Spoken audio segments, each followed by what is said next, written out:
अब क्या बताते हैं कि देखो जो भक्ति करते हैं परमात्मा उनके अंग संग रहते हैं, लेकिन हम औपचारिकता ज्यादा करते हैं, डिमांड भी ज्यादा करते हैं। सच्चे दिल से, सच्ची भावना से, सच्ची लगन से हम भक्ति ना करते भगवान की, तब तक दाता आपको विशेष राहत नहीं देता। राहत तो देते हैं, विशेष नहीं दे पाते।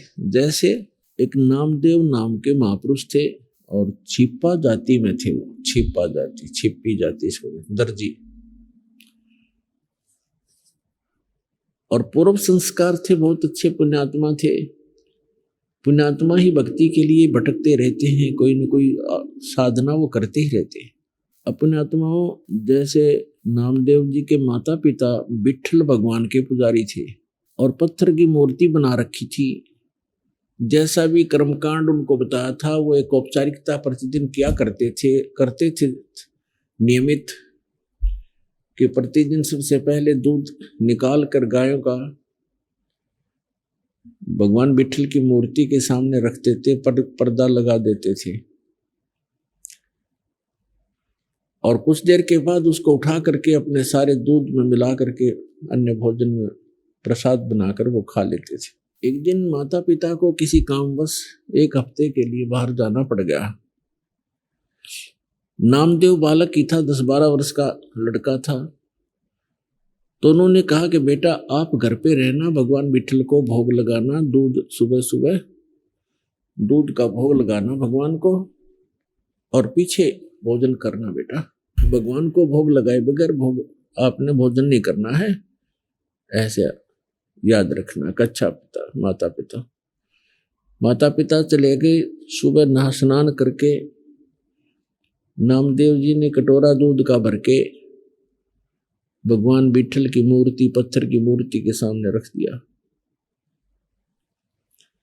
और करबद्ध खड़े हो गए कि भगवान विट्ठल भगवान भोग लगाओ, विट्ठल भगवान भोग लगाओ। अब उसको पूरे प्रोसेस का पता नहीं था कि कुछ देर में उठा करके माता पिता डाल लेते हैं अपने अन्य भोजन में।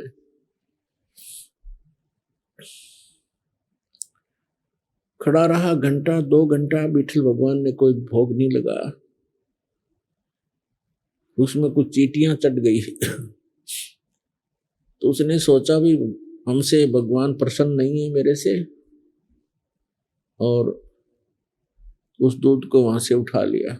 अगले दिन फिर नहा धो करके खूब हृदय से प्रार्थना की, दूध रख दिया, यही रहा, कुछ नहीं, भोग नहीं लगा, फिर उठा लिया। 2 दिन उन्होंने भी, भगवान नामदेव जी ने भी कुछ भी आहार नहीं किया। तीसरे दिन फिर ऐसा ही हुआ।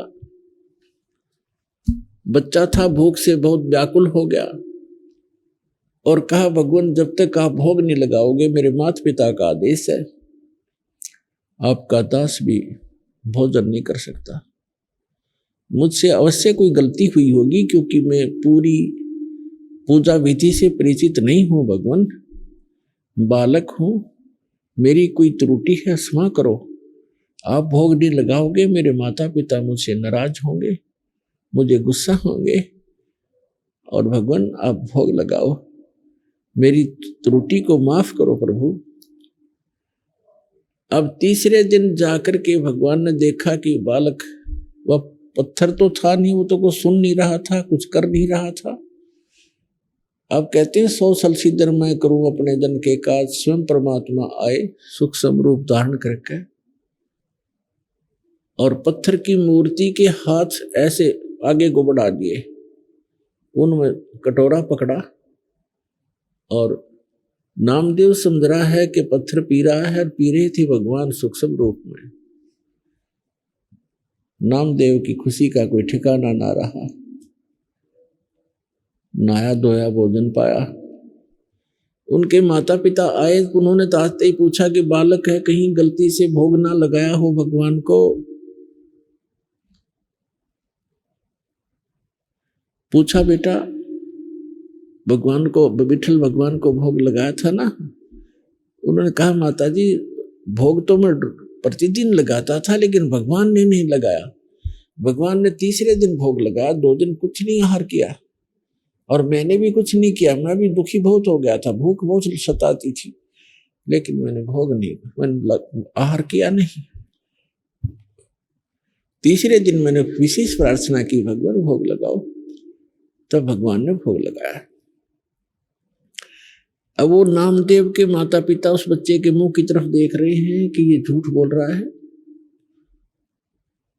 ये कह रहा है कि तीसरे दिन भगवान ने दूध पी लिया, बट विठल भगवान की मूर्ति ने, उन्होंने सोचा ये झूठ बोल रहा है, इसने भोग भाग नहीं लगाया और हमसे डरता कह रहा है। लेकिन बच्चे के आव भाव से लग रहा था कि झूठ नहीं बोल रहा। तो उन्होंने पूछा, बेटा सचमुच भगवान ने दूध पी लिया? तीसरे दिन पिया माँ। पिताजी तीसरे दिन पिया। अच्छा कैसे? हमारे सामने पिला के दिखा। अगले दिन सुबह उसी तरह दूध का कटोरा लेके स्नान करके रख दिया, दूध नहीं पिया विठल ने।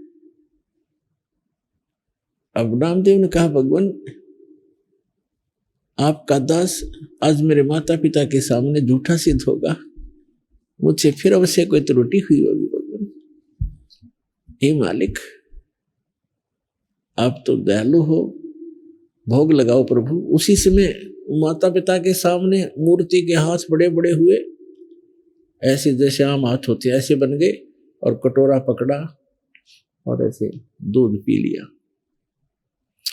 अब नामदेव के पिता का खुशी का ठिकाना नहीं रहा। उसने सारे गांव में बता दी कि मेरे पुत्र ने विठल भगवान को भोग लगा दिया, भगवान ने दूध पिया, हमारे सामने पिया।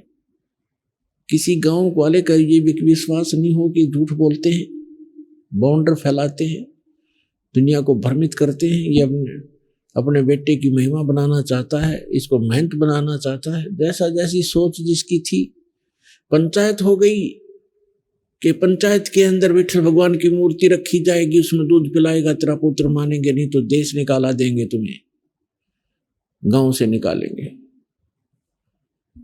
पंचायत होगी, विठल बुला लिया, विठल भगवान रख दिए। नामदेव के पिता नामदेव पंचायत में हाजिर हुए। तब कहा कि नामदेव यहां हमारे सामने मूर्ति को भोग लगा के दिखा। तो रख दिया दूध। काफी देर होगी, जब सब लाल पीले हो गए, झूठा है, कपटी है, देखा ना, तब नामदेव ने कहा कि हे भगवान, मुझ दास के कारण मेरे माता पिता दुखी हो गए, इनको देश निकाला मिलेगा, आपके भगत थे, हे दाता भोग लगाओ। उसी समय उन सबके सामने ऐसे हाथ निकले मूर्ति से और गट गट दूध पी लिया उस परम पिता ने। बोलो सतगुरुदेव की।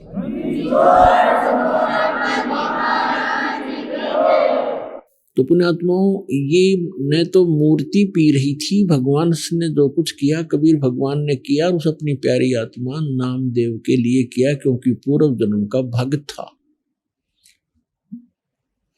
अब वर्तमान में ऐसी लीलाएं भी नामदेव के द्वारा हो गई थी, बहुत महिमा के पात्र भी बन गए थे, लेकिन मोक्ष नामदेव जी का नहीं था।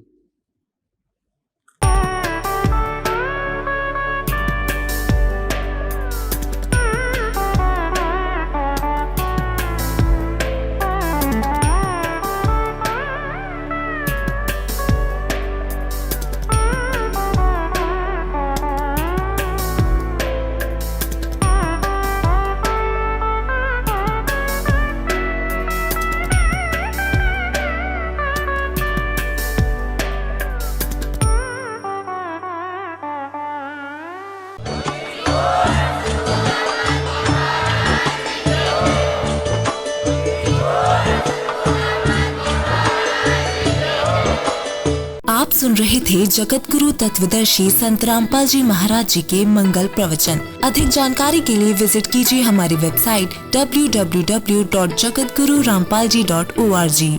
संत रामपाल जी महाराज जी के शुभ आशीर्वाद से पूरे विश्व भर में 500 से भी ज्यादा नाम दीक्षा केंद्र हैं, जिन पर संत रामपाल जी महाराज जी द्वारा ऑनलाइन निशुल्क नाम दीक्षा दी जा रही है। अपने नजदीकी नाम दीक्षा केंद्र का पता करने के लिए संपर्क करें 8222880541।